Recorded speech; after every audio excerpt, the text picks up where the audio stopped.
In this presentation, I'm going to look at a device called a Merge Cube and the mobile application that goes along with it. And this will show some kind of visual concepts using augmented reality. And just to orient you in the video itself, I'll actually screencast the video from my phone, and so you'll see kind of what your students would see in the activities.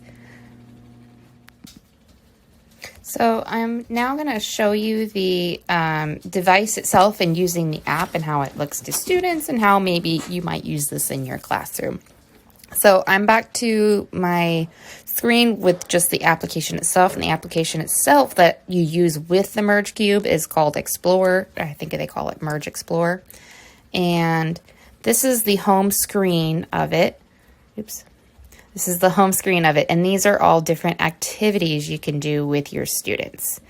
And there's tons. There's tons ranging from earth science to physical science to life science and even into human anatomy and things. So I'll demonstrate one of these. And it's one that I initially thought, like, why would I have students do this with augmented reality when we can mess with this in real life? And so that's this one, Use the Force, and it looks at a Newton's cradle in augmented reality. And I would use this alongside using a Newton's cradle, a physical one where students could see it and mess with it. And just because there are some really cool features or cool things added that I think would help their understanding of what's going on that they don't necessarily get to see when they are the ones that are moving it. So here's how these activities are structured. There's different cards within it. So the introduction is them reading some information. They can have it read to them. To move a stationary object or a person at rest, we need a few. And you can even open it to a cite to dictation option. So to move a stationary object or a person at rest, we need a. So there's some cool options there that make things pretty accessible to our students. If they don't have the capacity to read this themselves, it can be read to them. Activity 1, there's usually 3 or 4 activities with each one, but this is the first activity. Of course, there's some information again they're going to get, and then they can start messing with it. If you click on the play on the card, then it opens it up. So this was that cube that I showed in that previous video, that same, foam, fluffy 3.5 by 3.5 inch cube. And so now this is working with augmented reality. There's different steps that they'll be guided through.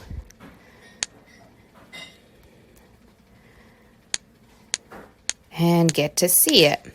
And so this is the point where it's like, okay, this seems like something you could do in class anyway, and they would get more out of it messing with it in real life than they would on here. But as we continue on in these activities, you'll see kind of some additional features that they maybe wouldn't get otherwise. So activity 2, they're going to use this module to swing the cradle themselves.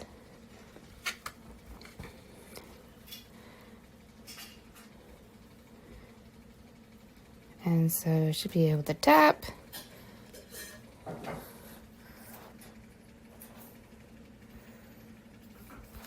Oh, there we go. Okay, so I've got to hold down that button. I was expecting that I'd hold down. Anyway, yeah, so I hold down this button to lift it, and this gives them the labels of momentum for the ball that I'm manipulating.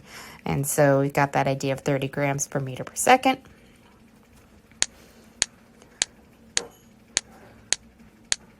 And we can watch that momentum diminish over time.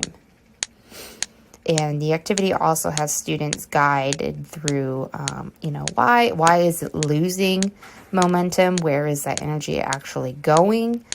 And helps them visualize that. So what I really liked about this, in alternative to doing this just in real life, here they actually get the numerical values for that momentum of the marbles. And then the next activity in this idea, it's no longer a Newton's cradle. I think my little dude's upside down. Yeah, gravity force. Okay. So you kind of get a little visual of what the cube looks like otherwise. But once again, this is what we see from our application itself. So in this one, tap the button to activate the trap door. There's like a little alien dude sitting on top of this little alien dude. Yeah, he's sitting on top of a trap door. And then you can see, you can go to the next step and he gets trapped. And so the handy thing about this is just it's visualizing, okay, the gravity force is always pushing down on the little dude. And it's the reaction force from the ground that's holding him up. And when you take away that reaction force, then he goes down more. And, yeah. So it's kind of cute. And then there's one more with this activity with forces, and that's using a little vehicle. And you can add power. So this is just looking at the relationship between power and mass. Oh, I can make this bigger too. So it's, think bigger. There we go. And then as you add more mass to this, then it's going to diminish. So this fits in with kind of our physics that we experience on Earth. And what I don't like about that is I spend so much time trying to get students to recognize that there's all these forces going on Earth that seem to mess with conservation of motion. But that's okay. That's okay. We can talk about that. Anyway, so that's kind of cool. And then there's a quiz at the end. I'm not sure how you would assess students necessarily using it because I don't think it really attaches to any data there. But there are some assessment questions at the end. But really, I just like this is if you're using if you're using station labs, then this would be a really cool station for students to explore. So that was one of the activities that uses the cube the cube itself as augmented reality. I'll show another activity that uses like 360 augmented reality. And let's do...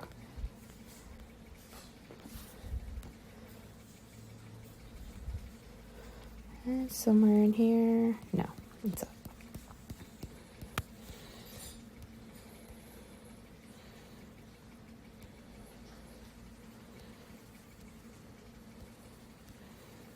So you can see there's just a ton of activities.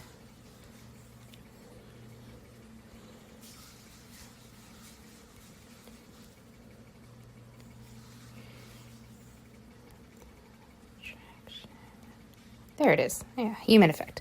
So this one uses not just the cube itself, but your whole 360 kind of globe view of things. Once again, it's activities. There are different readings.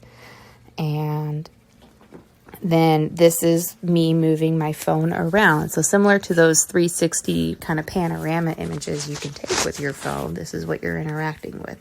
So this shows the pre-human of, before humans are interacting with the environment. This is pre-deforestation. And then deforestation.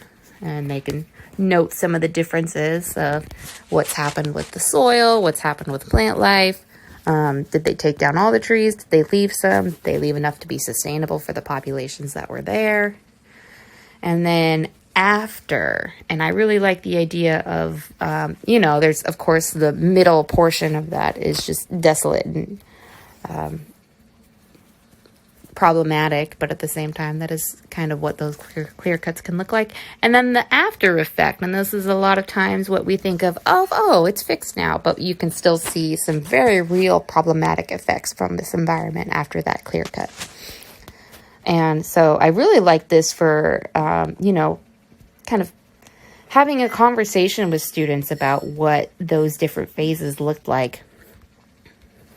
And especially this difference between the real before and after, even though a lot of times in our kind of typical view, we think, after it's been managed, no problems anymore. But anyway, yeah. So that's a cool kind of 360 AR version. And then there's a couple more. So pollution, pre-human, or pre-industrial, I should say. And then current impact. It's all sad and scary and desolate. And then after you've managed it. So once again, you can just kind of go through what are some differences and similarities you see in each phase. But it's cool because I could see students really being into this just because they are moving around their phone. And interacting with that application. And then you would, maybe you'd have them do a quiz or maybe not. Once again, it's some really cool ways. And what turned me onto this idea in general was that the cube itself got really cheap. They used to be pretty expensive. I think they used to be like $40.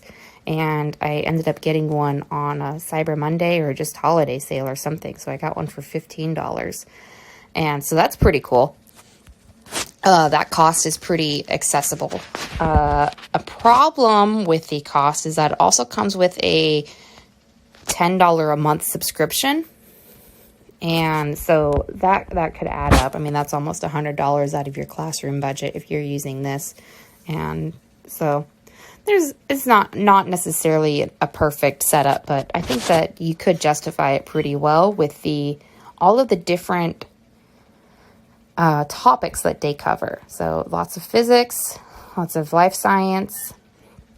And like I said, I could really see using this in station labs. So as my students are working through these, kind of 5-minute station labs, and one of them could be the merge cube. And I could see them being super excited and really into using and making connections with it.